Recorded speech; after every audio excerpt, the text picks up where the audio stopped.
कल देर रात्रि तक दूरभाष यंत्र चलाने से हमें सोने में विलंब हो गया, जिसके कारण आज हम प्रातः शीघ्र नहीं उठ पाए।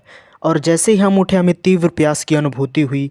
जैसे हमने घड़े में जाकर देखा तो वह रिक्त पड़ा हुआ था।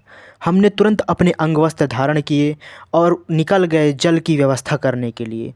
उसके लिए हमें बोरवेल नामक यंत्र को सक्रिय किया और वापस आकर घड़े में जल भरना प्रारंभ कर दिया। जल भरने के पश्चात हमने अपनी नित्य क्रिया संपूर्ण की और हमें ख्याल आया कि बोरवेल यंत्र को निष्क्रिय करना बाकी रह गया था। करते हुए उसे निष्क्रिय कर दिया। फिर हमने एक पात्र में जल लेकर जलपान किया।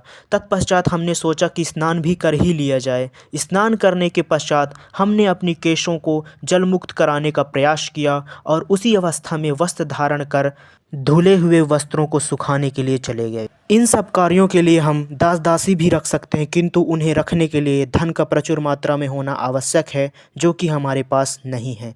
उसके पश्चात हमारी दृष्टि शीतल वायु प्रदायक यंत्र पर पड़ी, जो गर्म वायु प्रदान कर रही थी।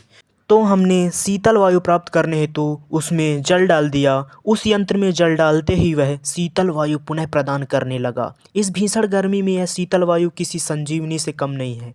फिर हमने अपनी शक्ति का प्रदर्शन किया। कुछ समय बाद हमारे ध्यान योग में जाने का समय हो गया। तो आज के लिए इतना ही। मिलते हैं कल, तब तक के लिए बाय बाय।